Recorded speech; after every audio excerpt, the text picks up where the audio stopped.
করবে। তো চারটে বিষয়কে সামনে রেখে পাত্রীর মধ্যে চারটে বিষয় দেখা হয়। আজকে ঠিক এটা উল্টো করে নেন। আজকে আমাদের সমাজে পাত্রর মধ্যে চারটে বিষয় দেখা হয়। এক নম্বর, লিমালিহা। সর্বপ্রথম কি দেখা হয় যে পাত্র কতটা মালদার, তার সম্পত্তি কত আছে, কি চাকরি করছে, তার ব্যাংক ব্যালেন্স কতটা আছে।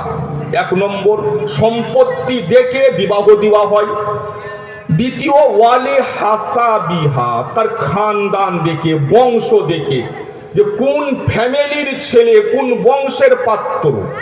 তিন নম্বর, ওয়াজামালিহা, তার সৌন্দর্য দেখতে কেমন। চার নম্বর, ওয়ালি দিনিহা, আমরা একদম শেষে দেখি দিনদারিতা, এ ছেলে নামাজ পড়ে কিনা, রোজা রাখে কিনা।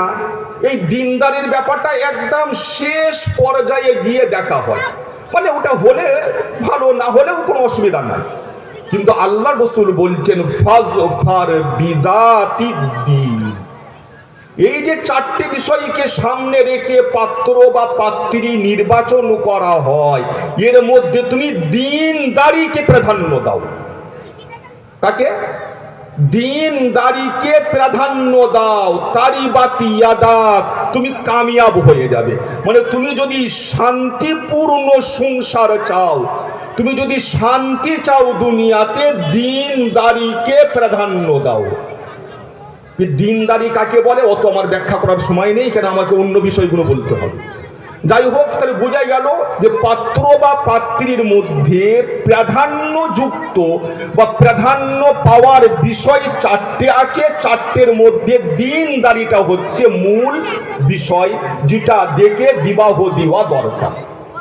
তিরমিজি শরীফের 1084 নম্বর হাদিসের মধ্যে আছে, আল্লাহ রাসূল সাল্লাল্লাহু আলাইহি ওয়াসাল্লাম বলছেন, ইদা খাতাবা ইলাইকুম মান তারদাউনা দীনাহু ওয়া খুলুকাহু ফাযাউবিজু ইল্লা তাফআলু তাকুন ফিতনাতুন ফিল আরদি ওয়া ফাসাদুন আযীম। যদি তোমাদের কাছে কোনো এমন ব্যক্তি বিয়ের পায়গাম দেয়, বিয়ের প্রস্তাব দেয়, যার দিনদারির ব্যাপারে, যার চরিত্রের ব্যাপারে একদম তুমি রাজি আছো, সন্তুষ্ট আছো, মানে ভালো দিনদার ছেলে, দিনদার মেয়ে, বা তার স্বভাব চরিত্র খুব উত্তম, তো সঙ্গে সঙ্গে বিবাহ করিয়ে দাও। যদি এইরকম দিনদার চরিত্রবান ছেলে এবং মেয়ে পাওয়া সত্ত্বেও যদি বিবাহ না করানো হয়, তাহলে দুনিয়ার মধ্যে বিরাট ফাসাদ দেখা দেবে। তাহলে এই দুটো হাদিসের দ্বারা আমরা বুঝতে পারলাম যে বিবাহের ব্যাপারে আমাদেরকে দেখতে হবে মূল দিনদারি। যখন আমরা দিনদারি দেখে বিবাহ দেব, তখন তালাক আর হবেই না, তালাকের ব্যাপারটা আর আসবেই না। ইসলাম বলছে তালাক যত দুনিয়াতে হালাল জিনিস আছে, সব থেকে আল্লাহর নিকট অপছন্দনীয় জিনিস হচ্ছে তালাক। তো যখন বিবাহটা এইভাবে হবে যে মানুষ দিনদারি দেখে বিবাহ দেবে, তখন আর তালাকের বিষয়টা আসবেই না। তারপরেও যাতে তালাক না হয়, বিবাহ বিচ্ছেদ না হয়, তাই ইসলাম, কুরআন স্বামীকে আদেশ দিচ্ছে, ওয়াশিরুহুন্না বিল মারুফ। এই আয়াতটা দাম্পত্য জীবনের জন্য একটা এত সুন্দর আল্লাহ নসিহত করেছেন। আল্লাহ বলছেন, ওয়াশিরুহুন্না বিল মারুফ, তোমরা তোমাদের স্ত্রীদের সাথে ভদ্রতার সাথে বসবাস করো। ফাইন কারিহতুমুহুন্না শাইআন, এই বিষয়টা দেখুন। আল্লাহ বলছেন, তোমার স্ত্রীর যদি কোনো বিষয় তোমার অপছন্দনীয় হয়, কোনো একটা বিষয় তোমার ভালো লাগছে না, তার কোনো একটা স্বভাব বলতে চরিত্রহীনতা নয়, তার খাওয়ার স্টাইলটা তোমার পছন্দ হচ্ছে না, তার চলার স্টাইলটা তোমার পছন্দ হচ্ছে না, বা তার মানে কোনো সেরকম কোনো রোগ আছে হয়তো, বা তার কথাবার্তা তোমার ভালো লাগছে না, বা তার সৌন্দর্য তেমন নাই, আল্লাহ বলছেন ফাইন কারিহতুমুহুন্না শাইআন, যদি ওই স্ত্রীর মধ্যে তুমি কোনো এমন বিষয় দেখো যেটা তোমার অপছন্দনীয়, তো জেনে রাখো ফাআসা আন তাকরাহু শাইআন ওয়া ইয়াজআলুল্লাহু ফীহি খায়রান কাসীরা। এমন বহু জিনিস দেখা যায় যে তোমার অপছন্দনীয়, কিন্তু আল্লাহ তাআলা তার মধ্যে তোমার জন্য বহুত ভালাই রেখে দিয়েছে। তো তোমার হয়তো তার স্ত্রীর মধ্যে কোনো একটা জিনিস খারাপ লাগছে, কিন্তু ওই স্ত্রীর মধ্যে আল্লাহ তাআলা বহু ভালাই রেখে দিয়েছে। অতএব ভালাইয়ের দিকে তাকিয়ে তুমি তোমার স্ত্রীর ওই অপছন্দনীয় জিনিসগুলো বরদাস্ত করে নাও। ওই কথা বুঝে আসছে? এরই ব্যাখ্যা একটা অন্য হাদিসের মধ্যে আছে, সহিহ বুখারী শরীফের হাদিস। আল্লাহ রাসূল সাল্লাল্লাহু আলাইহি সাল্লাম বলছেন, দেখো মহিলাদেরকে তৈরি করা হয়েছে পাঁজরের বাঁকা হাড় দিয়ে। তুমি যদি চাও যে তুমি তোমার স্ত্রীকে একদম সম্পূর্ণ নিজের মনের মতো করে নেবো, হবে না, ভেঙে যাবে। তার প্রত্যেকটা কাজ কথা সব কিছু তোমার মন মতো হবে, 100% হতে পারে না। তার মধ্যে একটু টেরা পান থাকবি, ওই টেরা পান নিয়েই তোমাকে সংসার কাটাতে হবে। ওই কথা বুঝে আসছে আমার? তো আল্লাহ তাআলা এই সব নসিহত গুলো কেন করেছেন? যাতে বিবাহ বিচ্ছেদ না হয়, তালাক না হয়। তারপরে আল্লাহ তাআলা আবার বলছেন, আর রিজালু কাওয়ামুনা আলান নিসা, যে আল্লাহ তাআলা পুরুষদেরকে মহিলাদের উপর কর্তৃত্ব দিয়েছেন। কর্তৃত্ব দিয়েছেন মহিলাদেরকে, স্ত্রীদেরকে পুরুষের দাসী বানানো হয়নি। আজকে ইসলাম বিরোধীরা তারা ইসলামের ব্যাপারে অপপ্রচার করে যে ইসলামের মধ্যে মহিলাদেরকে স্বামীর দাসী বানানো হয়েছে। না না না, কোম্পানিতে যে কোনো জায়গায় একজন সুপার পাওয়ার থাকবে, তার নিচেই তার তত্ত্বাবধানে অন্যরা কাজ করবে। সবাই কোনোদিন ম্যানেজার হতে পারে না। কোম্পানির ম্যানেজার একজন হয় না 10 জন হয়? একজনই হয়, বাকিরা তার তত্ত্বাবধানে কাজ করে। তো সংসার এটাও একটা কোম্পানি। তো এখানে ম্যানেজার হচ্ছে আল্লাহ তাআলা ম্যানেজার বানিয়েছেন পুরুষকে। যেমন ম্যানেজারের মানে আয়ত্তে, তার নিচে তার তত্ত্বাবধানে যে সমস্ত কর্মচারীরা কাজ করে থাকে, তাদের এই কাজ করাটা কোনো লজ্জার বিষয় নয়। তেমন মহিলাদের স্বামীর তত্ত্বাবধানে থেকে সংসার করা এটাও কোনো লজ্জার বিষয় নয়। আল্লাহ তাআলা মহিলাদেরকে স্বামীর তত্ত্বাবধানে রেখেছেন। আল্লাহ পুরুষদেরকে এই ফজিলত দিয়েছেন, কর্তৃত্ব দিয়েছেন। তারপরে আল্লাহ তাআলা বলছেন, যদি তুমি তোমার স্ত্রীর মধ্যে কোন রকম এমন জিনিস তুমি দেখতে পাচ্ছ যেটা তোমার সহ্য হচ্ছে না, 3টে ধাপ বলেছেন শাসন করার। প্রথমে আল্লাহ তাআলা বলছেন, তাখাফুনা নুশুযুহুন্না ফাইযুহুন্না, যদি তোমার স্ত্রী তোমার নাফরমানি করে, তোমার অবাধ্যতা করে, সর্বপ্রথম তাকে ওয়াজ নসিহত করো, ভালো করে বুঝানোর চেষ্টা করো, তাকে বসিয়ে বুঝাও যে তুমি আমার স্ত্রী, তোমার জন্য আমার অবাধ্যতা করা জায়েজ নয়।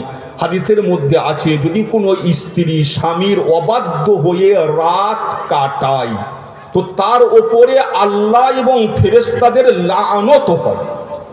এরকম আরো বহু অধিকার স্বামীর স্ত্রীর উপরে বায়ান করা হয়েছে। তো আল্লাহ তাআলা বলছেন, সর্বপ্রথম স্ত্রীকে বোঝানোর চেষ্টা করো। যদি বুঝে গেল বুঝানোর কারণে, তাহলে তো বিষয়টা মিটেই গেল। যদি না বোঝে তো কি করো? ওয়াহজুরুহুন্না ফিল মাদাজি, তুমি বিছানা আলাদা করে নাও। স্ত্রীর সাথে এক বিছানায় শুইও না। যদি স্ত্রী সত্যিকারের মানুষ হয়, তার মধ্যে যদি একটু বুদ্ধি বিবেক থাকে, এতেই সে সৎ পথে চলে আসবে আর স্বামীর অবাধ্যতা করবে না। কিন্তু যদি তাও না আসে, তৃতীয় পয়েন্টে আল্লাহ তাআলা বললেন, ফাইন আতা'না ওয়াদরিবুহুন, যদি এই বিছানা আলাদা করা সত্ত্বেও সে সৎ পথে এলো না, বাইরে চলে যাচ্ছে, যেখানে ইচ্ছা রাত কাটাচ্ছে, স্বামীর সম্পূর্ণ অবাধ্য। যদি এই পর্যায়ের অবাধ্যতা হয় যে সে স্ত্রী স্বামীর বাড়ি থেকে স্বামীর বিনা অনুমতিতে চলে যাচ্ছে বাইরে, যার সাথে ইচ্ছা ঘুরছে, যার সাথে ইচ্ছা কথা বলছে, তো আল্লাহ তাআলা স্বামীকে অনুমতি দিয়েছেন যে সামান্য মার পিটও করা যেতে পারে। ওয়াদরিবুহুম, এর ব্যাখ্যা আছে হাদিসের মধ্যে, কিন্তু মার এক নম্বর মুখমণ্ডলে মারা যাবে না, দ্বিতীয় এমন মারও মারা যাবে না যে শরীরে দাগ পড়ে যায়। মানে তাকে সাবধান করার জন্য হালকা মারারও অনুমতি আছে, বিবাহের বন্ধনটাকে বাঁচাবার জন্য। এর উল্টো ব্যাখ্যা করবেন না যে না আল্লাহ তাআলা স্বামীদেরকে আদেশ দিয়েছেন তারা স্ত্রীকে মারুক। না না না, কোন ভদ্র ব্যক্তি স্ত্রীর গায়ে হাত তুলতে পারে না। আল্লাহর রাসূল সাল্লাল্লাহু আলাইহি ওয়াসাল্লামের 11টা স্ত্রী ছিল, তিনি কোনোদিন কোনো স্ত্রীর গায়ে হাত তোলেননি। তো স্ত্রীর গায়ে হাত তোলা, স্ত্রীকে মারধর করা, এটা শরীয়তের মোটেই আদেশ নয়।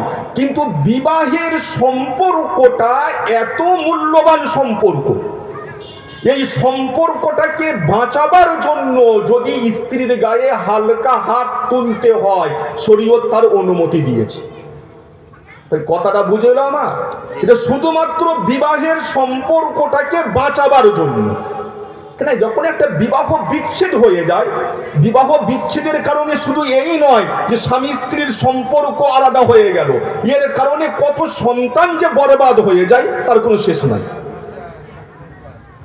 সন্তান সে অভিভাবক হারা হয়ে গেল, সন্তান মা হারা হয়ে গেল, সন্তান বাপ হারা হয়ে গেল। আমরা সমাজে কত দেখছি এই বিবাহ বিচ্ছেদের কারণে সন্তান এবং দুধের সন্তান, আল্লাহ জানে সে মা কেমন, সে মা ওই সন্তানকে রেখে চলে গেল, এখন ওই সন্তানকে বাপ কি করে মানুষ করবে? তো এই বিবাহের সম্পর্কটাকে টিকিয়ে রাখার জন্য শরীয়ত আদেশ দিচ্ছে। এটা আমার কথা নয়, সূরা নিসার 34 নম্বর আয়াত খুলে দেখে নেবেন। আল্লাহ তাআলা অনুমতি দিয়েছেন যে এই বিবাহের সম্পর্কটাকে, বন্ধনটাকে বাঁচিয়ে রাখার জন্য হালকা মারধর করারও অনুমতি আছে। যদি এই তিনটের মাধ্যমে সম্পর্ক সুন্দর হয়ে যায়, আল্লাহ তাআলা বলছেন ফালা তাবগু আলাইহিন্না সাবিলা, তাহলে আর অন্য রাস্তা খোঁজার দরকার নেই। তো দেখা গেল যে না, তাকে বুঝিয়েও কাজ হচ্ছে না, বিছানা আলাদা করেও কাজ হচ্ছে না, তাকে সামান্য মারধর করেও কোনো কাজ হচ্ছে না, সে তো যেমনকার তেমনই আছে, যখন ইচ্ছা বাড়ি থেকে চলে যাচ্ছে, যার সাথে ইচ্ছা কথা বলছে, ইত্যাদি ইত্যাদি। তো আল্লাহ তাআলা বলছেন ওয়া ইন খিফতুম শিকাকা বাইনিহিমা ফাবআসু হাকামান মিন আহলিহি ওয়া হাকামান মিন আহলিহা। দেখুন এখনো তালাক আসেনি, কিন্তু এত কিছু হওয়ার পরেও তালাকের কথা আল্লাহ বলেননি যে তালাক দিয়ে দাও, ছেড়ে দাও, না। এই তিনটে স্টেজ পার হওয়ার পরে তাও যদি সংশোধন না হয়, আল্লাহ বলছেন তাহলে এক কাজ করো, পাত্রপক্ষের কোনো একজন দ্বীনদার বুদ্ধিমান ব্যক্তিকে ডাকো, আর পাত্রীর পক্ষেরও দ্বীনদার জ্ঞানী ব্যক্তিকে ডাকো। দুই পক্ষের দুজন ব্যক্তি বসে এই সমস্যার সমাধান করার চেষ্টা করুক। ভাই কথা বুঝে আসছে নাকি আমার? এত দূর চলে গেছে, এখনো আল্লাহ তালাক দিতে বলছেন না, বলছেন দুপক্ষের দুজন দ্বীনদার এবং জ্ঞানী ব্যক্তি দুপক্ষের বসুক। পাত্রপক্ষের একজন, সে আত্মীয় হতে পারে, অনাত্মীয় হতে পারে, পাত্রীর পাত্রপক্ষের একজন, পাত্রীপক্ষের একজন। ফাবআসু হাকামান মিন আহলিহি ওয়া হাকামান মিন আহলিহা। আল্লাহ বলছেন পাত্রপক্ষের একজন, পাত্রীপক্ষের একজন, তারা দুজন বসে মীমাংসার চেষ্টা করুন। আল্লাহ তাআলা বলছেন যদি তারা সত্যিকারের আন্তরিকভাবে মীমাংসা চায়, তো আল্লাহ তাআলা মীমাংসার রাস্তা খুলে দেবেন। তার মানে আল্লাহ চাইছেন যে তাদের মীমাংসা হয়ে যাক, যেন বিবাহ বিচ্ছেদ না হয়, সম্পর্ক যেন না ভেঙে যায়। ইউরিদা ইসলাহাই ইউওয়াফিকিল্লাহু বাইনাহুমা। আল্লাহ বলছেন এই দুজন ব্যক্তি, যে দুপক্ষের দুজন ব্যক্তি, যদি তারা সত্যিকারের আন্তরিকভাবে মীমাংসা চায় যে না আমাদেরকেও এই সম্পর্কটা টিকিয়ে রাখতে হবে, তো আল্লাহ বলছেন আমি তাদেরকে সংশোধনের রাস্তা বাতিলে দেবো, আমি তৌফিক দান করবো যেন তারা তাদের এই সম্পর্কটাকে টিকিয়ে রাখতে পারে। তো দেখা গেল যে না, দুপক্ষের লোক বসেও কোনো মীমাংসা হলো না। দেখুন, ইসলামের সাথে অন্যান্য ধর্মের একটা মৌলিক পার্থক্য আছে বিবাহের ব্যাপারে।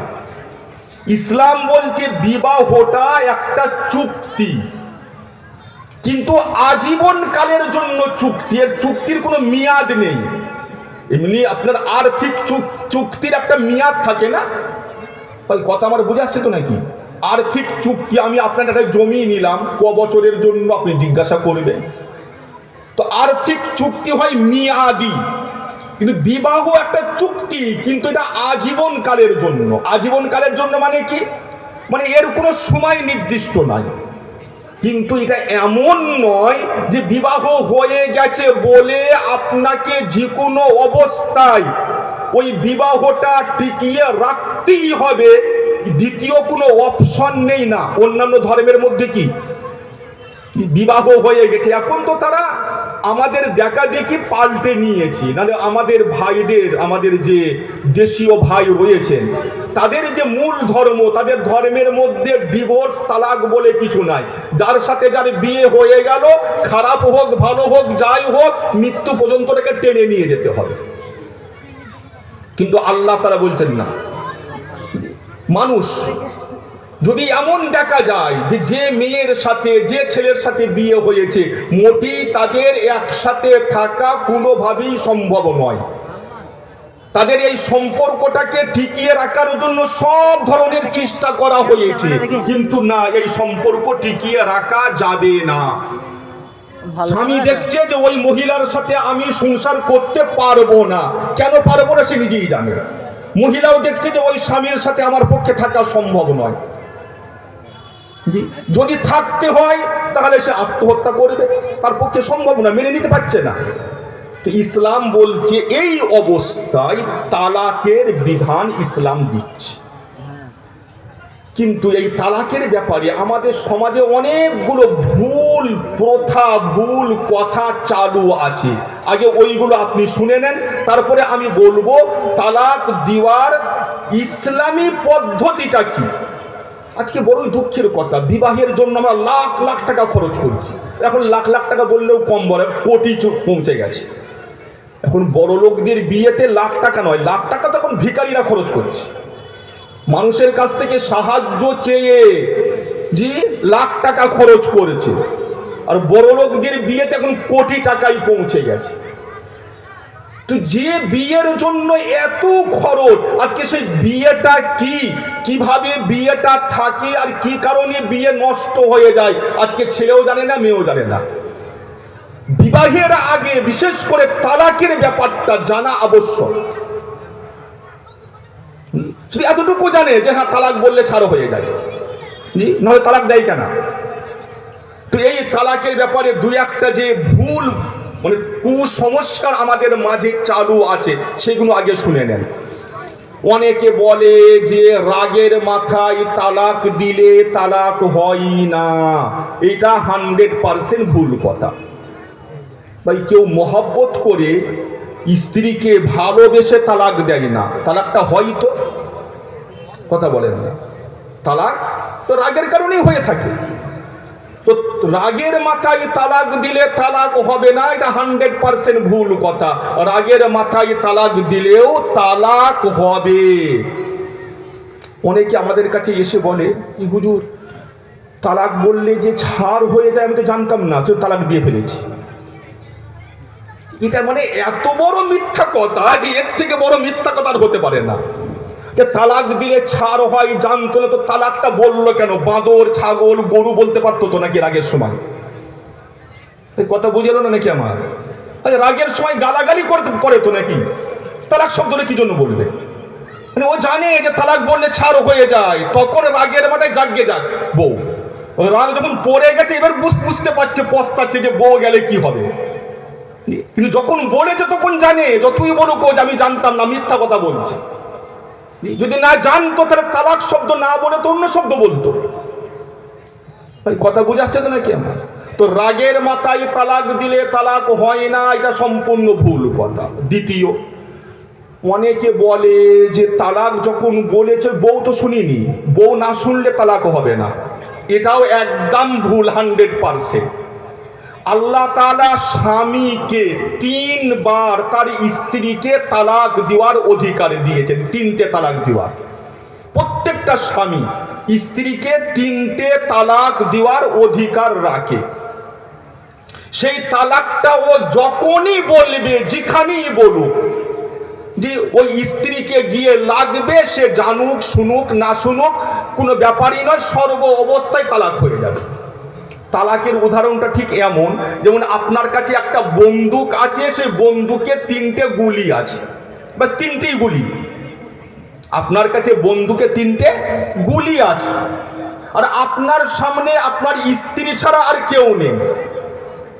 জি, তো আপনি বন্দুকের গুলি যখনই চালাবেন ওই স্ত্রীকে গিয়ে লাগবে, আপনি ঠাট্টা করে বলুন, রাগের মাথায় বলুন, ভালোবেসে বলুন, যে কোনো অবস্থায় বলুন না কেন, তিরমিজি শরীফের হাদিসের মধ্যে আছে 3টে বিষয় এমন আছে, ঠাট্টা করে বললেও সেটা সিরিয়াস, ঠাট্টা বলে কিছু নেই। তার মধ্যে একটা হচ্ছে তালাক।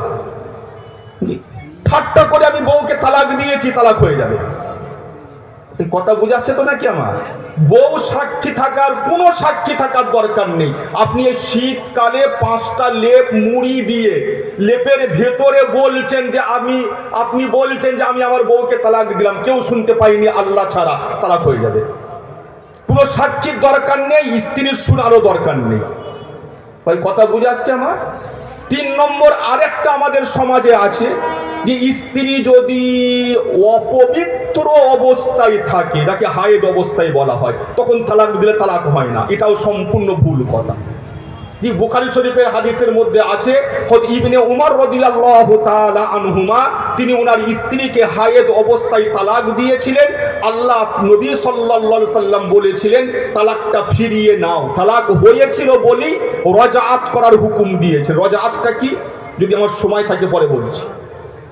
তো হায়েদ অবস্থায় তালাক দিলে তালাক হয়ে যায়, এটা বুখারী শরীফের হাদিসের মধ্যে স্পষ্ট ভাষায় আছে।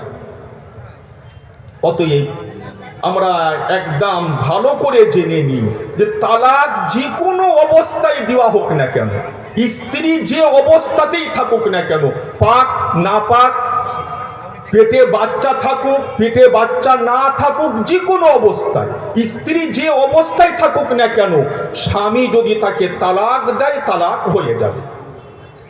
কথা বুঝে এলো? এবারে আসুন আমরা শুনি যে শরীয়তে তালাক দেওয়ার পদ্ধতিটা কি। এই পদ্ধতিটা খুব ভালো করে জেনে নেন।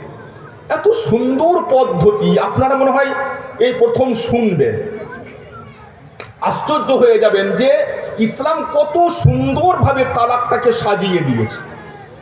এক তো প্রথমেই বলেছি, ইসলাম বলছে দিনদার মেয়েকে বিয়ে করো, পাত্র পাত্রী যেন দিনদার হয়, তাহলে আর তালাকের কোনো প্রশ্নই আসবে না।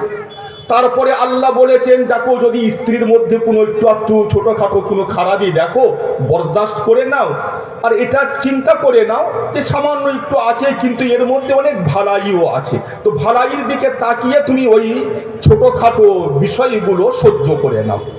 তারপরে আল্লাহ বললেন তাও সত্ত্বেও যদি হয় নসিহত করো, যে 3 নম্বর। 4 নম্বর বললেন যে বিছানা আলাদা করো। জি 5 নম্বরে বলা হলো যে সামান্য হালকা মারধরও করতে পারো। 6 নম্বরে বলা হলো 2 পক্ষকে নিয়ে মীমাংসার জন্য বসো। এই 6টা ধাপ পার হওয়ার পরে দেখছেন না, কোনোভাবেই ওই সম্পর্ককে টিকিয়ে রাখা সম্ভব নয়। শরীয়ত বলছে তাহলে তুমি এক কাজ করো, ওই স্ত্রীকে 1 তালাক দাও এমন অবস্থায় যে অবস্থায় স্ত্রী পাক আছে এবং ওই পাকের অবস্থাতে স্বামী তার সাথে মিলামিশা করেনি। কতটা বুঝলেন? আপনারা প্রত্যেকেই জানেন যে মহিলাদের প্রত্যেক মাসে জি, কিছুদিন তারা অপবিত্র থাকে হায়েজের পরে যে অবস্থা তাকে বলা হয় আরবিতে তুহুর, মানে পবিত্র অবস্থা। তো স্ত্রীকে যদি কেউ তালাক দিতে চায়, তালাক দিতে হবে এমন অবস্থায় যখন স্ত্রী পাক, অপবিত্র নয়, হায়েদ অবস্থায় নয়। দ্বিতীয়, এমন তোহরে, মানে এমন পাকিতে তালাক দিতে হবে যে পাকিতে স্বামী স্ত্রীর সাথে মিলামিশা করিনি। এই নয় যে হায়েস থেকে পাক হওয়ার পরে স্বামী মিলামিশা করে নিল, তার প্রয়োজন মিটে গেল, এখন বলছে আমি তালাক দিচ্ছি। ওটা নিয়ম নয়। নিয়ম হচ্ছে এই দুটো জিনিসকে সামনে রাখতে হবে। এক, স্ত্রী হবে পাক অবস্থায়। দ্বিতীয়, ওই পাকিতে স্বামী ওই স্ত্রীর সাথে মিলামিশা করিনি। আর 3 নম্বর, মাত্র এক তালাক দেবে, স্পষ্ট ভাষায় এইভাবে বলবে যে আমি তোমাকে তালাক দিলাম, ব্যাস, এই একটা, ব্যাস, আর নয়। আচ্ছা, আর একটা আমাদের সমাজের মধ্যে কুসংস্কার আছে, আর এর জন্য অনেক নামধারী যারা রেজিস্ট্রার, যারা তালাক বিয়ে রেজিস্ট্রি করে না, তারা বেশিরভাগ দায়ী। যারা তাদের কাছে যায় তালাকের জন্য, একদম ধরাধর 3 তালাক তাদের কাছ থেকে বলিয়ে নেয়। সাধারণ মানুষ মনে করে যে 3 তালাক না হলে যেন এই সম্পর্ক, বিবাহের সম্পর্ক বিচ্ছেদ হবে না। ভাই, কথাটা আমার বুঝে আসছে? 3 তালাক না হলে যেন বিচ্ছেদ হবেই না, অথচ বিচ্ছেদের জন্য 1 তালাক যথেষ্ট। শরীয়ত বলছে স্বামীকে যে তুমি 1 তালাক দিয়ে, আর স্পষ্ট পরিষ্কার ভাষায় যে আমি তোমাকে 1 তালাক দিলাম, এই তালাক দিয়ে তাকে ছেড়ে দাও। যখন ইদ্যত পার হয়ে যাবে, ইদ্যত কি পরে আপনারা ওলামাদের কাছ থেকে জিজ্ঞাসা করে নেবেন, এখানে আপনার সময় নেই বেশি বলার। ইদ্যত পার হয়ে গেলে স্বামী স্ত্রী থেকে আজাদ হয়ে গেল, স্ত্রী স্বামী থেকে আজাদ হয়ে গেল, সম্পূর্ণ বিবাহটা বিচ্ছেদ হয়ে গেল। এখন ওই মহিলা, ওই স্ত্রী যেখানে ইচ্ছা বিবাহ করতে পারে। কথাটা বুঝে এলো আমার? 1 তালাকে বিয়ে করতে পারে, জি হ্যাঁ, 1 তালাকে বিয়ে করতে পারে, আর করার দরকার নেই। এটাকে বলা হয় শরীয়তের পরিভাষায় আহসান, সব থেকে উত্তম পদ্ধতি এইটা। বা এই পদ্ধতিটা বুঝে না বলুন? সবাই বুঝে এসছে? 1 নম্বর কি বললাম? যখন মীমাংসার কোনো রাস্তা থাকবে না, আর বিবাহ বিচ্ছেদ অবশ্যম্ভাবী হয়ে গেছে, যে ওই বিয়েকে টিকিয়ে রাখা আর সম্ভব নয়, তখন স্বামী স্পষ্ট ভাষায় স্ত্রীকে বলবে আমি তোমাকে 1 তালাক দিলাম, ব্যাস। আর এটা বলতে হবে ওই অবস্থায় যখন স্ত্রী পবিত্র অবস্থায় আছে এবং সেই পবিত্র অবস্থায় স্বামী তার সাথে মিলামিশা করেনি, ব্যাস 1 তালাক দিয়ে ছেড়ে দেবে। যখন ইদ্যত পার হয়ে যাবে, ইদ্যত পার হওয়ার পরে ওই স্ত্রী যেখানে ইচ্ছা বিয়ে করতে পারে, আর কোনো মানে এই আগের বিবাহের কোনো সম্পর্ক রইল না, দেবে 1 তালাক। আচ্ছা, এতে কি ফায়দা হবে? দেখুন, আজকে আল্লাহ রহমতে আপনাদের দোয়ায় আমি প্রায় 30 বছর একটা মাদ্রাসার ইফতা বিভাগে, ফতোয়া বিভাগে কাজ করি। জি, তালাকের আগে না বিরাট স্বামী স্ত্রীর মধ্যে প্রতিদিন ঝগড়া হচ্ছে, মারামারি হচ্ছে। যেই তালাক দিল অমনি যেন মোহাব্বত উতলে উঠলো। ভাই, মোহাব্বত উতলে উঠে জানেন তো নাকি? আর থাকতে পারছে না, ও থাকতে পারছে না, এ থাকতে পারছে না, ও পালাচ্ছে দিক থেকে, ও পালাচ্ছে দিক থেকে, যত মোহাব্বত তালাকের পরে। তো যদি 1 তালাক দিয়ে ছেড়ে দেন, আর তারপরে যদি মোহাব্বত ওরকম উতলে ওঠে, যদি স্বামী মনে করে যে না ওই স্ত্রী ছাড়া আমার পক্ষে থাকা সম্ভব নয়, স্ত্রী মনে করে ওই স্বামী আমার জন্য ভালো ছিল, তাহলে খুব সহজ। স্বামী বলবে স্ত্রীকে, যদি ইদ্যতের মধ্যে হয়, স্বামী বলবে স্ত্রীকে আমি তোমাকে ফিরিয়ে নিলাম, ব্যাস। ফিরিয়ে নিলাম বললি ওই যে 1 তালাক দিয়েছিল, তালাকের কারণে বিচ্ছেদ হয়েছিল, আবার সম্পর্কটা জোড়া লেগে গেল ইদ্যতের মধ্যে হলে। আর যদি ইদ্যত পার হয়ে যায়, তারপরেও স্বামী ওই স্ত্রীকে ফিরিয়ে নিতে পারে, তখন কিন্তু আর ফিরিয়ে নিলাম বললে হবে না, তখন আবার বিবাহ পড়িয়ে নিতে হবে, অন্য কারোর সাথে বিয়ে দিতে হবে না, নিজেকেই আবার পুনরায় ওই স্ত্রীকে বিবাহ করতে হবে। বিবাহ করতে হবে মানে 2জন সাক্ষী রেখে আবার নতুন করে দেনমোহর দিতে হবে, 2জন সাক্ষী রেখে ইজাব কবুল করতে হবে। কথা বুঝে এলো ভাই? এতটা বুঝে এসছে তো নাকি? তো এক তালাক দিলে এই সুবিধা যে এক তালাক দিলে ইদ্যতের মধ্যে আপনি শুধু ফিরিয়ে নিচ্ছি বললেই ব্যাস আবার সম্পর্ক জোড়া লেগে গেল। ওই যে তালাকের কারণে বিবাহ বিচ্ছেদটা হয়েছিল, স্বামী যখন স্ত্রীকে বলল যে আমি তোমাকে পুনরায় ফিরিয়ে নিচ্ছি, সম্পর্ক জোড়া লেগে গেল ইদ্যতের মধ্যে মধ্যে। আমাদের হয়তো বলছি ইদ্যতের কি ব্যাপারটা বলে দেন একটু, খুব সংক্ষেপে বলছি। ইদ্যত মানে হচ্ছে যে সময় তালাক দেওয়া হচ্ছে তারপর থেকে 3টে হায়েজ পার হওয়া, 3টে মেন্স, 3টে হায়েজ পার হয়ে গেলে ইদ্যত শেষ। আর যদি তালাকের সময় স্ত্রীর পেটে বাচ্চা থাকে তাহলে বাচ্চা ভূমিষ্ঠ হয়ে গেলেই ইদ্যত শেষ। আরো তফসিল, আর যদি বাচ্চাও না থাকে আর তার হায়েদও না আসে, অনেক বয়স হয়ে গেছে, তাহলে 3 মাস হচ্ছে ইদ্যত। যাই হোক, তাহলে এক তালাক দিয়ে ছেড়ে দেওয়া এটা হচ্ছে সব থেকে উত্তম তালাকের নিয়ম।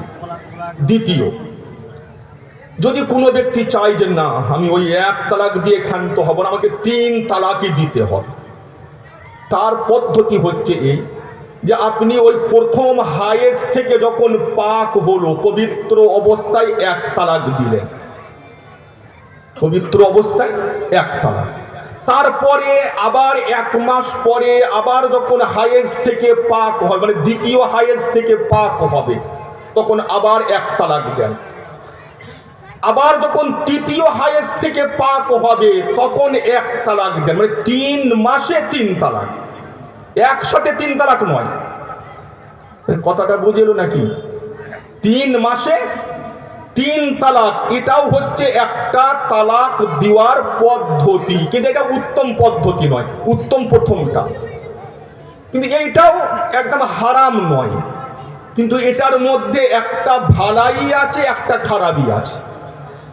ভালাইটা কি? ওই 1 মাসে 1 তালাক দিলেন, 1 তালাক দেওয়ার পরে 1টা মাস সময় পাচ্ছে। এখন স্বামী চিন্তা করে দেখতে পারে যে আমি স্ত্রী ছাড়া থাকতে পারবো কিনা, স্ত্রীও চিন্তা করে দেখতে পারে যে স্বামীর আমার প্রয়োজন আছে কিনা।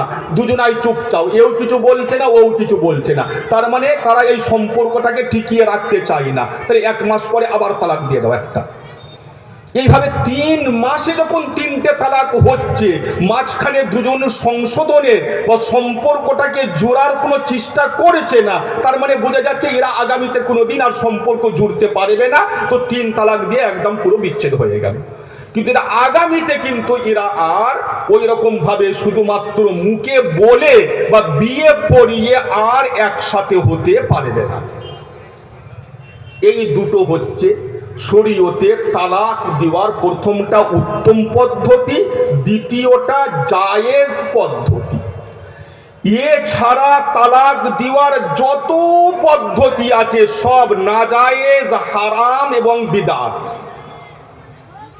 এই দুটো পদ্ধতি ছাড়া যত পদ্ধতি আছে, একসাথে 3 তালাক দেওয়া, স্ত্রী যখন অপবিত্র অবস্থায় হায়েদ অবস্থায় আছে তখন তালাক দেওয়া, যে পবিত্রতায় স্বামী তার সাথে সহবাস করে নিয়েছে সেই পবিত্রতায় তালাক দেওয়া, যত পদ্ধতি আছে এই দুটো পদ্ধতি ছাড়া সব নাজায়েজ, হারাম এবং বিদআত।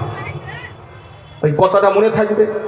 কিন্তু এখানে সবথেকে বড় প্রশ্ন যেটা নিয়ে আজকে সমাজের মধ্যে একদল লোক মানুষকে হারামকারীর মধ্যে লাগিয়ে রেখেছে, শুধুমাত্র নিজেদের দলের লোক বাড়াবার জন্য সম্পূর্ণ কোরআন হাদিস বিরোধী ফতোয়া দিচ্ছে যে 3 তালাক দিলে নাকি 1 তালাক হয়।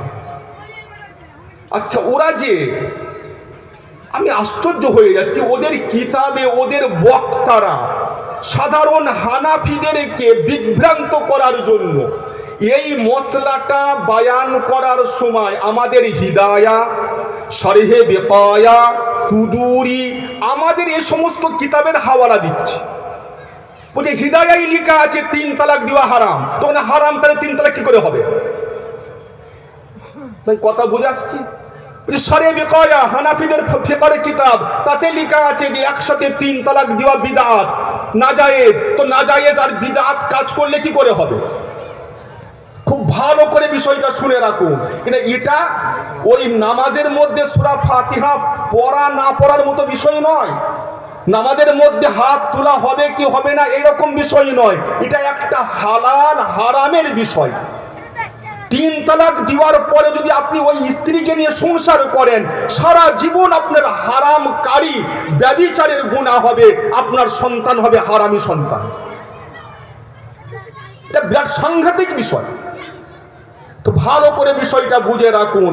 আমি তালাক দেওয়ার দুটো পদ্ধতি বলেছি, এই দুটো পদ্ধতি ছাড়া যত পদ্ধতি আছে সব হারাম, নাজায়েজ, বিদআত। কিন্তু যেভাবেই তালাক দেওয়া হোক না কেন তালাক হয়ে যাবে, যেভাবেই তালাক দেওয়া হোক না কেন তালাক হয়ে যাবে। এবং যত তালাক দেবে তত তালাকই হবে, মানে 3 পর্যন্ত। তিনের বেশি তো হতেই পারে না ভাই, 3-এর বেশি তো হতেই পারে না। না, ও 100 তালাক দিলেও 3, 1000 তালাক দিলেও 3, 3 তালাক দিলেও 3, 3 তালাক একসাথে দিলেও 3, একে একে দিলেও 3, এক মজলিসে দিলেও 3, 5 মজলিসে বা 3 মজলিসে দিলেও 3।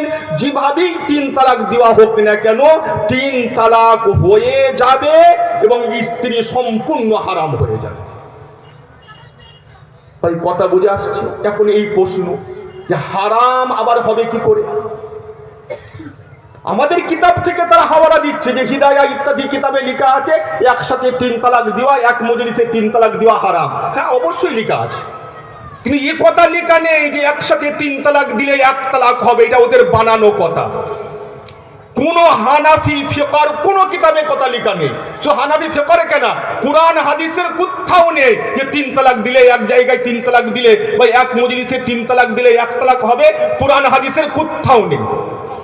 তারা যে দলিলগুলো পেশ করে আমি আপনাদের সামনে পেশ করবো এক্ষুনি, খুব ভালো করে শুনে রাখুন। 3 তালাক যেভাবেই দেওয়া হোক 3 তালাকই হবে, 1 তালাক হবে না, 2 তালাক হবে না, 3 তালাকই হবে। কোন প্রশ্নটা রয়ে গেল পানি যে হারাম কাজ করলে কি করে হবে? খুব মানে খুব ভালো করে ধ্যান দিয়ে শুনুন।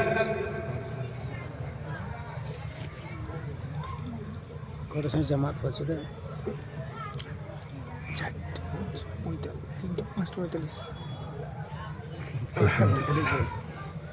ভাই মদ খাওয়া হালাল না হারাম বলুন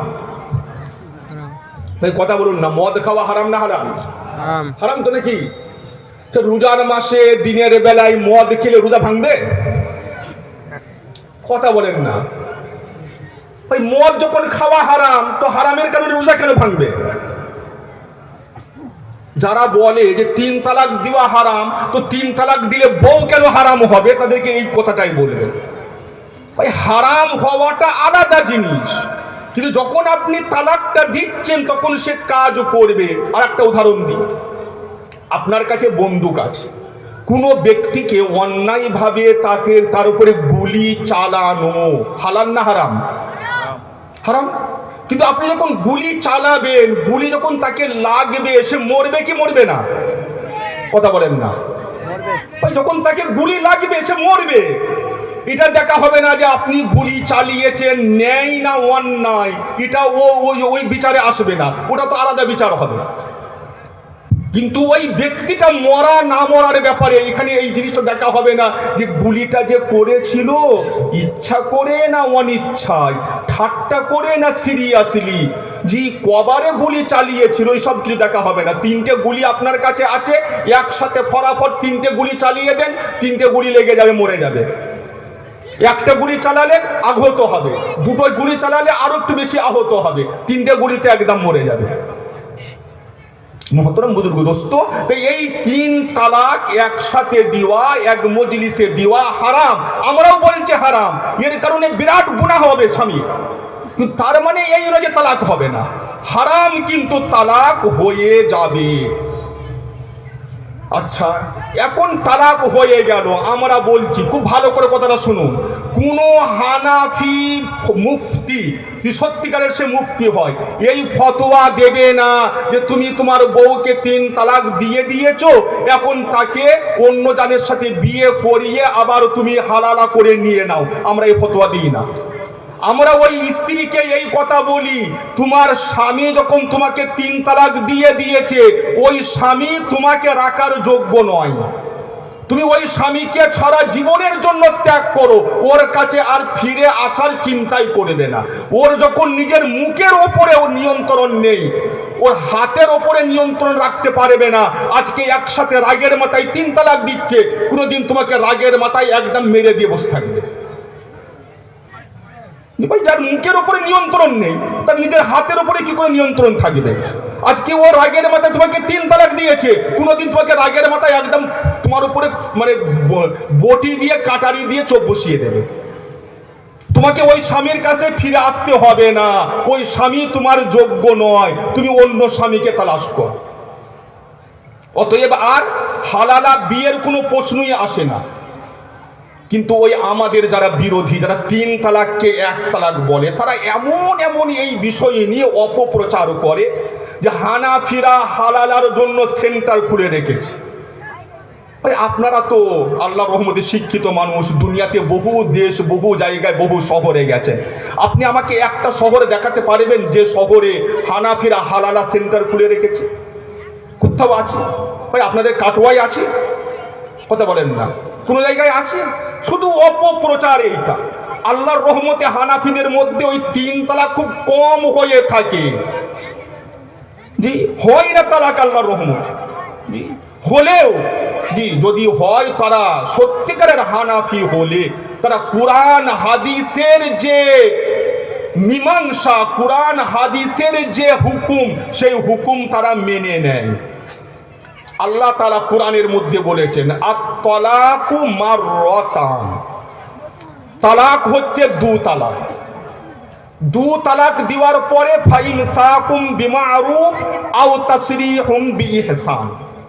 2 তালাক দেওয়ার পরে তোমার পস্তানি হচ্ছে, আফসোস হচ্ছে যে কেন বউটাকে 2 তালাক দিলাম, একের পর 1 তালাক দিলাম, 2 তালাক।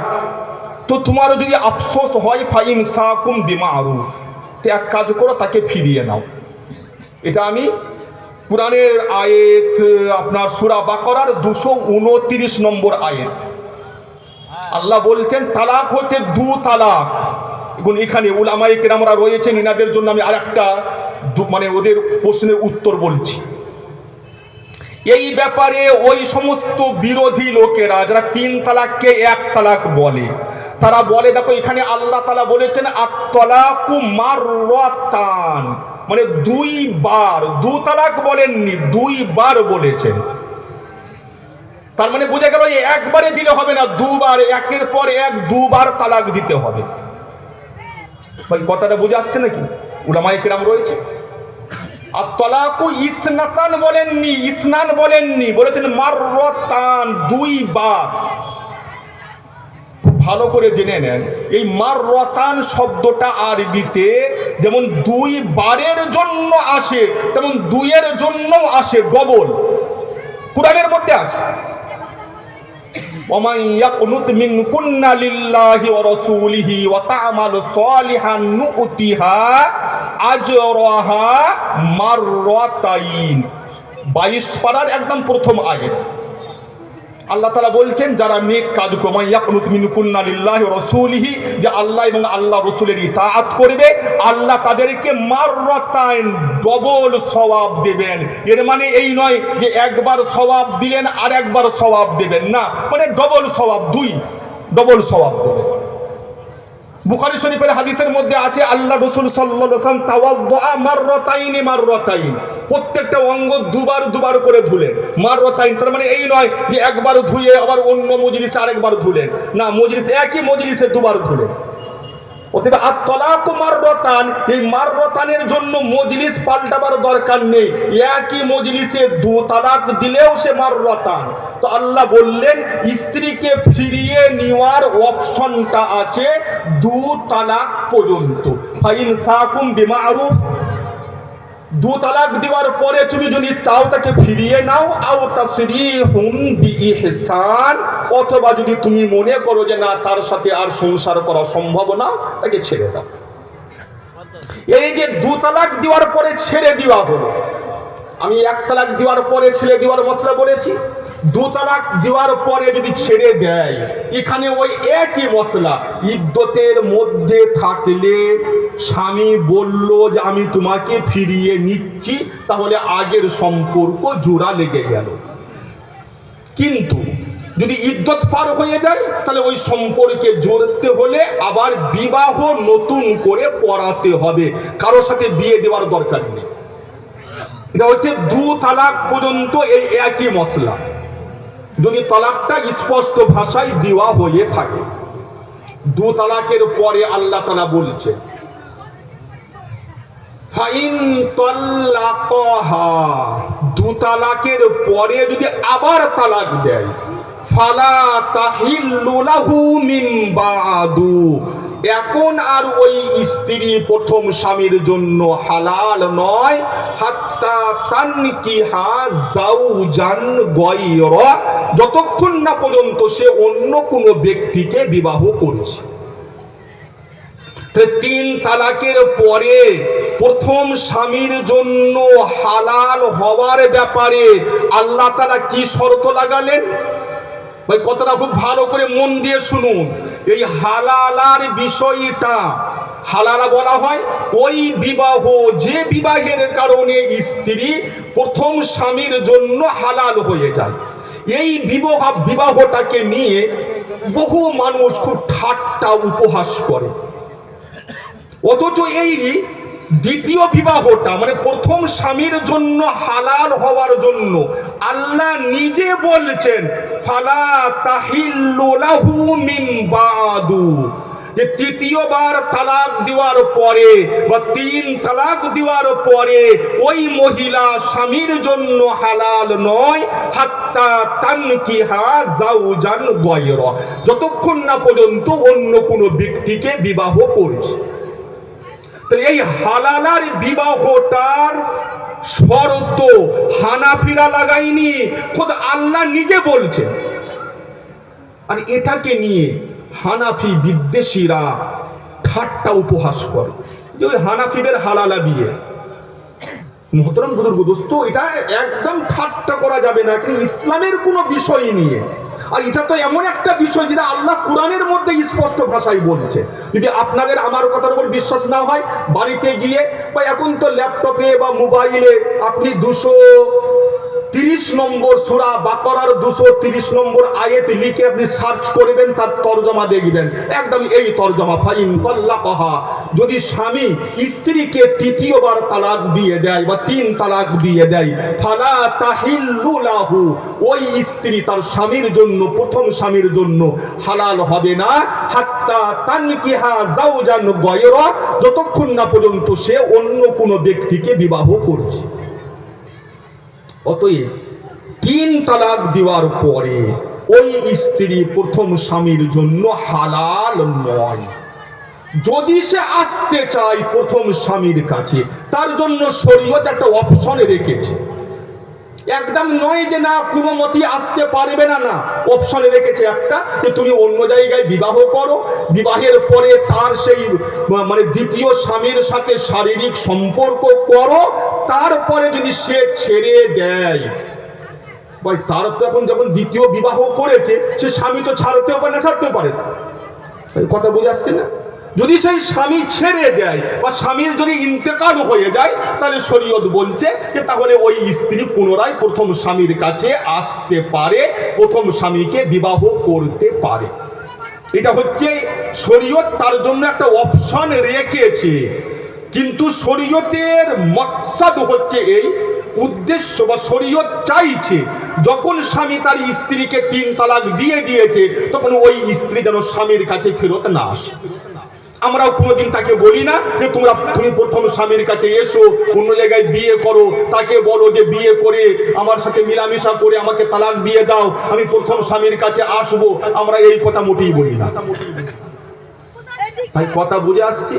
হালালা বিবাহের জন্য আমরা কোনোদিন পরামর্শ দিই না। হ্যাঁ, যখন কেউ জানতে চায় যে আমার স্বামী আমাকে তিন তালাক দিয়ে ফেলেছে, এখন ওই স্বামীর কাছে ফিরে আসার কোনো রাস্তা আছে কি না, তখন আমরা ওই রাস্তা বলে দিই যে রাস্তা আল্লাহ বলেছে। ওই কথাটা বুঝে গেল? ওই রাস্তাটা আমরা আবিষ্কার করিনি, আমরা বলিনি, ওই রাস্তাটা আমরা দেখিয়ে দিই, যে রাস্তাটা আল্লাহ তাআলা সূরা বাকারার 290 নম্বর আয়াতের মধ্যে বলেছে। এখন প্রশ্ন হলো যে তিন তালাক হয়, তার দলিল কি? আর তিন তালাককে যারা এক তালাক বলে তাদেরই বা দলিল কি? দেখুন, তিন তালাক যে তিন তালাক হবে এটা তো বাস্তব কথা। আপনি কাউকে 3 বার মারলেন আর বললেন আমি তোকে মারলাম 3 বারই ঠিকই, কিন্তু তুই এটা একবার মনে কর যে আমি একবার মনেছি। দেখুন দিন হয় নাকি? ওই তিন এক হয় না। অতএব তিন তালাক যে তিন তালাক কি, এর জন্য দলিলের দরকার নেই। কারণ যেটা বাস্তব জিনিস হয় তার জন্য দলিল লাগে না। ওই কথা বুঝে আসছে না? যেটা বাস্তব হয় তার জন্য দলিল লাগে না। কে বসে আছে, ইনি বলছেন আমি ছেলে, আর কেউ দাবি করছে না ও মেয়ে, তো যে দাবি করেছে মেয়ে বলে তাকে প্রমাণ করতে হবে। যখন ইনার বেশভূষা সবকিছু ছেলের মতো, তো ছেলে প্রমাণ করার জন্য দলিল লাগবে না। যে বাস্তবের খিলাফ দাবি করে তাকে প্রমাণ দিতে হয়। ওতে আমরা যে তিন তালাককে তিন তালাক বলছি, যেভাবেই তিন তালাক দিক, একসাথে দিক, এক মজলিসে দিক, যেভাবেই দিক, তিন তালাকই হবে। এর জন্য কোনো দলিল লাগবে না। যারা বলছে না তিন তালাক দিলে এক তালাক হবে, তাদের দলিল মূলত দুটো। প্রথম দলিল, আচ্ছা একটা কথা খুব ভালো করে, একটা মজার কথা বলি। যারা আজকে তিন তালাককে এক তালাক বলে ফতোয়া দিচ্ছে না, তারা তো কথায় কথায় বুখারী শরীফের হাওয়ালা দেয়, জানেন তো নাকি? এমনকি তাদের কিছু কিছু আহমক আছে, তারা দাবি করে আমরা বুখারী ছাড়া কিছু মানি না। কিন্তু এই তিন তালাকের ব্যাপারে এসে ওরা বুখারী শরীফের নাম ভুলেও বলবে না। তিন তালাকের ব্যাপারে এসে বুখারী শরীফের নাম ওরা ভুলেও করবে না একদম। কেন? বুখারী শরীফের মধ্যে ইমাম বুখারী নিজে প্রমাণ করেছেন যে তিন তালাক দিলে তিন তালাকই হবে। একদম স্পষ্ট ভাষায় বুখারী শরীফের হাদিস আছে। হযরত না ইবনে উমর বলছেন, ইদা সুইলা আম্মান তাল্লাকা সালাসান, হযরত ইবনে উমরকে জিজ্ঞাসা করা হলো যে কোনো ব্যক্তি যদি তার স্ত্রীকে তিন তালাক দেয়, এটা বুখারী শরীফে 5264 নম্বর হাদিস। তো উনি বললেন, লাউ তাল্লাকাত মাররাতান আও মাররাতাইন, ওই একবারে তিন তালাক দিয়ে দিল। যদি এক তালাক বা দু তালাক দিত তাহলে একটু গোটা রাস্তা থাকতো। কেন? ফাইন্নান নবিয়্যা সাল্লাল্লাহু আলাইহি ওয়াসাল্লাম আমারানি বিহাদা, আল্লাহ রাসূল আমাদেরকে এইটাই আদেশ দিয়েছেন যে দরকার হলে এক তালাক বা দু তালাক দিয়ে ছেড়ে দাও। ফাইন তাল্লাকাহা সালাসান, যদি কেউ তার স্ত্রীকে তিন তালাক দেয়, এখানে একবারও বলা হয়নি যে এক মজলিসে না, 3 মজলিসে না, 5 মজলিসে না। এখানে একদম স্পষ্ট ভাষায় বলা হচ্ছে যদি স্বামী তার স্ত্রীকে তিন তালাক দেয়, হারুমাত, ওই স্ত্রী স্বামীর জন্য হারাম। কতদিন পর্যন্ত হারাম? হাত্তা তানকিহা যাওজান গায়রাকা, ততক্ষণ না পর্যন্ত সে অন্য কোনো স্বামীকে বিবাহ করে দিচ্ছে। বুখারী শরীফের 5264 নম্বর হাদিস। কিন্তু এই বুখারী শরীফেরই 5261 নম্বর হাদিসের মধ্যে আছে তিন তালাক দেওয়ার পরে ওই দ্বিতীয় স্বামীকে বিয়ে করে নিলেই হবে না, তার সাথে শারীরিক সম্পর্কও কায়েম করতে হবে। তারপরে যদি ওই দ্বিতীয় স্বামী তালাক দিয়ে যায় বা মারা যায়, তখন ইদ্যতের পরে ওই স্ত্রী আবার প্রথম স্বামীর কাছে ফিরে আসতে পারে। একটা অনেক বিস্তারিত হাদিস আছে, সেখানে আছে আন আয়েশা আন্না রাজুলান তাল্লাকা ইমরাআতাহু সালাসান, এক ব্যক্তি তার স্ত্রীকে তিন তালাক দিল। দেখো এখানে ওই কথা নেই যে 3 মজলিসে কে এক মজলিসে, বাস 3 তালাক দিল। ফাতাসাওয়াজাত, ওই মহিলা গিয়ে অন্য একজন ব্যক্তিকে বিবাহ করে নিল। ফাতাল্লাকা, ওই দ্বিতীয় স্বামী আবার ওই স্ত্রীকে তালাক দিয়ে দিল। ফাসুইলান নবী সাল্লাল্লাহু আলাইহি ওয়াসাল্লাম আতাহিল্লু লিল আউয়াল, তখন আল্লাহ রাসূলকে জিজ্ঞাসা করা হলো যে এই যে মহিলা যাকে প্রথম স্বামী 3 তালাক দিয়েছিলেন, অন্য জায়গায় বিয়ে করে নিলেন, বিয়ের পরে আবার দ্বিতীয় স্বামী তালাক দিয়ে নিলেন, এখন কি এই স্ত্রী তার প্রথম স্বামীর কাছে ফিরে যেতে পারে? আল্লাহ রাসূল বললেন লা হাত্তা ইয়াযুক উসাইলাতাহা কামা যাকাল আউয়াল। আল্লাহ রাসূল বললেন না না, যেমন ওই মহিলার প্রথম স্বামীর সাথে শারীরিক সম্পর্ক ছিল, তেমন দ্বিতীয় স্বামীর সাথেও শারীরিক সম্পর্ক করতে হবে। তারপরে যদি দ্বিতীয় স্বামী মারা যায় বা তালাক দিয়ে দেয়, তখন প্রথম স্বামীর জন্য হালাল হবে। বুখারী শরীফের 5261 নম্বর হাদিস। এখানে বুখারী শরীফের বিখ্যাত ভাষ্যকার আল্লামা ইবনে হাজার আসকালানী তিনি বলছেন তাল্লাকাহা সালাসান ফাইন্নাহু যাহিরুন ফি কাউনিহা মাজমুআ। যেখানে যে বলা হয়েছে যে ওই ব্যক্তি তার স্ত্রীকে 3 তালাক দিয়েছিলেন, এর দ্বারা বোঝা যাচ্ছে যে উনি একসাথেই 3 তালাক দিয়েছিলেন, মানে এক মজলিসে 3 তালাক দিয়েছিলেন। মোহতরম বুজুর্গ দোস্ত, এই যে 3 তালাক দিলে 3 তালাকই হয়, এ ব্যাপারে সাহাবায়ে কিরামদের মধ্যে কোনো মতভেদ ছিল না। কোনো একজন সাহাবী এই ফতোয়া দেননি যে 3 তালাক দিলে 1 তালাক হয়। সাহাবায়ে কিরামদের জমানায়, তাবেঈনদের জমানায়, তাবেঈনদের জমানায়, 4 ইমামের জমানায় সমস্ত মুসলমান এক মত ছিল যে 3 তালাক দিলে 3 তালাকই হবে।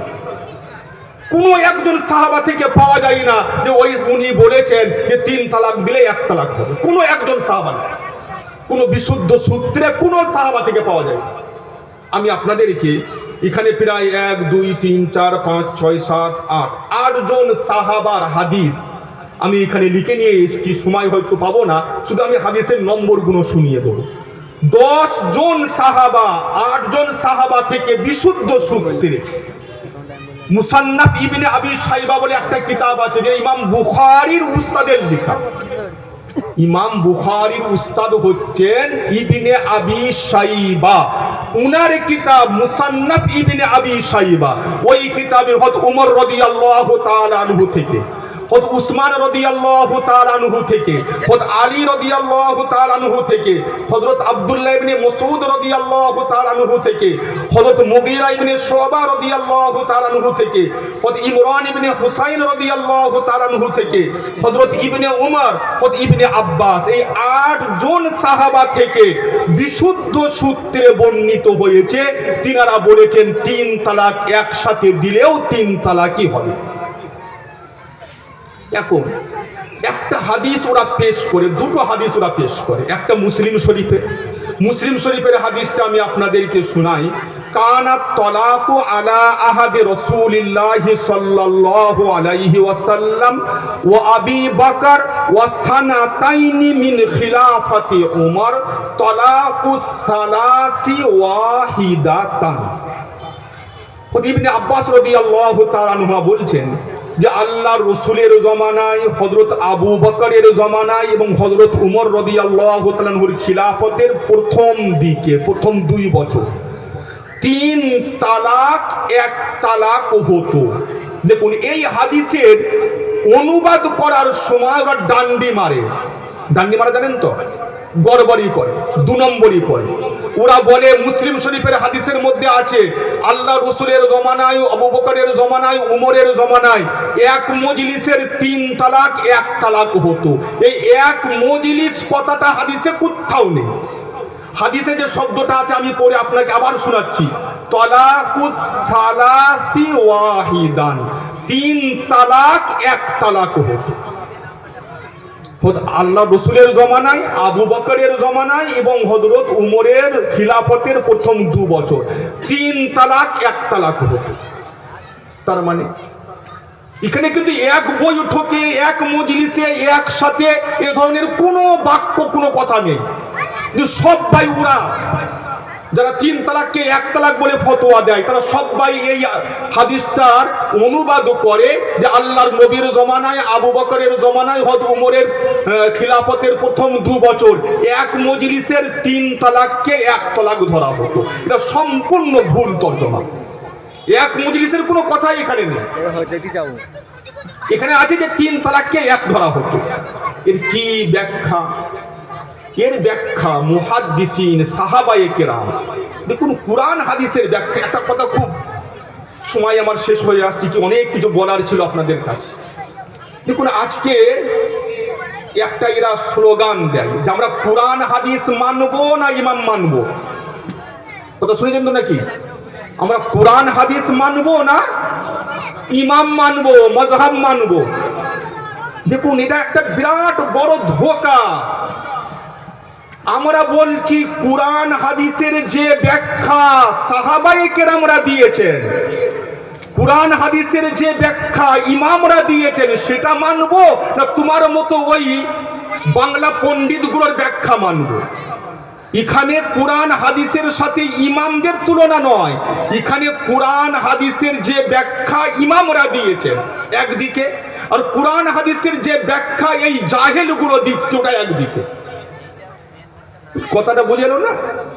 কোরআন হাদিসের ব্যাখ্যা ইমামরা যেটা দিয়েছেন আমরা সেই ব্যাখ্যা মানি, আমরা ইমাম মানি না। ইমামরা কোরআন হাদিসের যে ব্যাখ্যা দিয়েছেন আমরা সেই ব্যাখ্যা মানি, আর এই জাহিলদের ব্যাখ্যা আমরা প্রত্যাখ্যান করি। আর এরা বলছে কি যে না, কোরআন হাদিসের যে ব্যাখ্যা আমরা দিচ্ছি ওটা মানতে হবে, ইমামদের ব্যাখ্যা মানা যাবে না। ভাই কথাটা বুঝে আসছে? ওই ইমামরা ছিলেন এমন ব্যক্তিত্ব যাদের পাণ্ডিত্যকে সারা বিশ্বের মুসলমান স্বীকার করেছে। তো আমরা সেই সমস্ত পণ্ডিত ইমামদেরকে ছেড়ে দিয়ে 4 ইমাম একমত, সমস্ত সাহাবায়ে কেরাম একমত যে 3 তালাকই হয়। এরা বলছে সাহাবায়ে কেরামরা কোরআন হাদিস বুঝেনি, 4 ইমাম কোরআন হাদিস বুঝেনি। এরা বলছে কোরআন হাদিসের ব্যাখ্যা আমরা করব। আমরা বলছি কোরআন হাদিসে আছে 3 তালাক দিলে 1 তালাক হয়। এখন আপনি সিদ্ধান্ত নেন যে কোরআন হাদিসের যে ব্যাখ্যা সাহাবায়ে কেরামরা করেছেন, কোরআন হাদিসের যে ব্যাখ্যা ইমামরা করেছেন, সেই ব্যাখ্যা মানবেন নাকি এই জাহিলগুলোর ব্যাখ্যা মানবেন? ব্যাস পার্থক্য এতটুকু। ওই কথা বুঝে আসছে আপনাদের? ব্যাস এতটুকুই বিষয়, আর কিছু নয়। ওই সাহাবায়ে কেরামরা যে ফতোয়া দিয়েছেন, আপনাকে আমি 8টা সাহাবাদের নাম গুনানাম হাদিসের নম্বর গুলো বলে দিচ্ছি। মুসান্নাফ ইবনে আবি শাইবায় 17,790 নম্বর, 17,805 এরকম আছে, অনেক মানে 8টা পুরো সংখ্যা আছে। 17,810, 17,799, 17,806, পুরো একদম বিস্তারিত আলোচনা আছে। কোনো একজন সাহাবাও 3 তালাককে 1 তালাক বলেননি, প্রমাণ করতে পারবেন। শুধু ওই হাদিসটা, মুসলিম শরীফের ওই হাদিসটা যে আল্লাহর নবীর জমানায় 3কে 1 ধরা হতো, বয়ান করেছেন কে? ইবনে আব্বাস। আর ইবনে আব্বাস নিজে ফতোয়া দিচ্ছেন যে 3 তালাক দিলে 3 তালাকই হবে। আবু দাউদ শরীফে ওনার ফতোয়া আছে, মুসান্নাফ ইবনে আবি শাইবা গ্রন্থে ওনার ফতোয়া আছে। তো যে হাদিস বয়ান করছে উনি ওই হাদিসের ব্যাখ্যা জানেন না, ব্যাখ্যা জানে এই জাহেলগুলো। মোহতরম বুজুর্গ দোস্ত, তো কোরআন হাদিসের যে ব্যাখ্যা সাহাবায়ে কেরামরা দিয়ে গেছে, কোরআন হাদিসের যে ব্যাখ্যা তাবিঈনরা দিয়ে গেছে, দেখুন কোনো একটা কথা সঠিকভাবে তার ব্যাখ্যা জানার জন্য শুধু শব্দ পড়ে নেওয়া যথেষ্ট নয়। সাহাবায়ে কেরামরা আল্লাহ রসুলকে দেখেছেন, আল্লাহ রসুলের কথার ভঙ্গিমাকে দেখেছেন। এই কথার ভঙ্গিমার কারণে একই বাক্য তার পুরো বিপরীত অর্থ হয়ে যায়। একটা খালি আমি মিসাল দিচ্ছি, উদাহরণ দিচ্ছি আপনাদেরকে। আমি বাড়ি যাব না, ধরুন আমাকে কেউ জিজ্ঞাসা করলো মুখে বাড়ি যাবেন, আমি বললাম আমি বাড়ি যাব না, আমি বাড়ি যাব না। দেখুন দুটো বাক্যের মধ্যে কোনো শব্দের পার্থক্য হলো না, শুধু ভঙ্গিমার পার্থক্য। আমি বাড়ি যাব না মানে বাড়ি যাব না, না মানে নীতিবাচক। আর যদি বলে আমি বাড়ি যাব না, তার মানে যাব ইতিবাচক। তো একই বাক্য, শুধু বাক্যের ভঙ্গিমার কারণে পুরো মানে পাল্টে গেল। এই যে কথা বলার ভঙ্গিমা, আল্লাহ রসুল যে কথাগুলো বলেছেন, কি ভঙ্গিমায় কথাগুলো বলেছেন, এবং কারা দেখেছে? সাহাবায়ে কেরামরা দেখেছে। আজকে তো আমরা শুধু হাদিসের কিতাবে ওই শব্দগুলো পাচ্ছি, কিন্তু আমরা আল্লাহ রসুলের ভঙ্গিমাটা দেখতে পাচ্ছি না। তো সাহাবায়ে কেরামরা কোরআন হাদিসের যে ব্যাখ্যা দেবেন সেই ব্যাখ্যাটাই সঠিক। আমরা কোরআন হাদিসের বিপরীতে সাহাবায়ে কেরাম আর ইমামদেরকে রাখি না, আমরা বলি আমরা তোমাদের ব্যাখ্যা মানবো না, আমরা মানবো সাহাবায়ে কিরামদের ব্যাখ্যা, ইমামদের ব্যাখ্যা। অতএব তিন তালাকের ব্যাপারে খুব সাবধান। এটা ওই নামাজের হাত তোলার মতো আর ওই দোয়া করার মতো এরকম বিষয় নয়, এটা খুব ভাইটাল বিষয়। ওই একটা জন্য সারা জীবন আপনার ব্যভিচারের মধ্যে কাটবে, সন্তান যে হবে হারামি সন্তান হবে। তাই সব থেকে প্রথম তো জীবনে কোনো দিন রাগের মাথায় স্ত্রীর সাথে যাই হয় হয়ে যায়, আপনি রাগে বিরাট রাগ হয়েছে বাড়ি ছেড়ে চলে যান 2 দিনের জন্য, 5 দিনের জন্য, কিন্তু খবরদার তালাক শব্দটা মুখ থেকে আনবেন না, একবারও নয়। নিজের সন্তানদের যাদের বিয়ে দিচ্ছেন তাদেরকে বারবার একদম বলে কান কামড়ে বলে দেন যে বাবা বইয়ের সাথে যাই হোক না কেন তালাক শব্দটা বলিস না, একবারও বলিবি না। একবার বলতে বলতেই 3 বার চলে যাবে। হ্যাঁ, অনেক কিছু হতে পারে, ঝগড়া ঝাঁটি রাগারাগি হতে পারে, সব মীমাংসা আছে, কিন্তু তালাক বলে দিলে, বিশেষ করে 3 বার বলে দিলে ও আর কোনো রাস্তা নাই। যেই ফতোয়া দিক না কেন, যত লাখ টাকা দিয়ে আপনি ফতোয়া আনান না কেন, আল্লাহর কাছে হালাল হবে না। একদম আপনার হারাম, সারা জীবন হারামকারীর মধ্যে কাটবে। ওই সেই জন্য খুব সাবধান, তালাক একদম দেবেন না। যদি পরিস্থিতি হয় দুপক্ষেও বসে, গার্জেনরা বসে মীমাংসার মাধ্যমে যে না এই সম্পর্ক রাখা যাবে না, তো আমি যেভাবে পদ্ধতি বললাম উত্তম পদ্ধতি, 1 তালাক দিয়ে ছেড়ে দেন, ব্যাস। মোহতরম বুজুর্গ দোস্ত, প্রত্যেকে আমার তো আর দ্বিতীয় বিষয়টা নিয়ে কোনো কথাই বলতে পারলাম না। এই প্রথম বিষয়টা আপনারা মোটামুটি বুঝতে পারলেন তো নাকি? কি পরিষ্কার হয়েছে সবার কাছে? জি হ্যাঁ, ইনশাআল্লাহ প্রত্যেকেই খেয়াল রাখবেন। আর ওই দুনিয়ার সামান্য কদিনের কষ্টের হাত থেকে বাঁচার জন্য নিজেকে হারামকারীর মধ্যে লিপ্ত করবেন না। যদি খুদা না খাস্তা যদি 12 হয়ে যায়, তো শরীয়ত যে পদ্ধতি বলছে, কোরআন যে পদ্ধতি বলছে, যদি ওই স্ত্রীকে রাখতে চান তো কোরআনের বলে দেওয়া পদ্ধতি মেনে রাখতে পারেন। নিজের ইচ্ছায় ওই ওদের কাছ থেকে 3 তালাক দিয়ে 1 তালাকের ফতোয়া নিয়ে এসে আপনি ওই স্ত্রীর সাথে থাকবেন, সারা জীবন হারামকারীর মধ্যে কাটবে। মোটি কারো ফতোয়ার দিকে কান দেবেন না। এই ব্যাপারে সমস্ত সাহাবায়ে কেরাম একমত যে 3 তালাক দিলে 3 তালাকই হবে। আল্লাহ তাআলা আমাদের সকলকে সঠিক শরীয়তের উপরে আমল করার তৌফিক দান করুন এবং সমস্ত রকম ফিতনার হাত থেকে বাঁচার তৌফিক দান করুন। ওয়া আখিরু দাওয়ানা আলহামদুলিল্লাহি রাব্বিল আলামিন।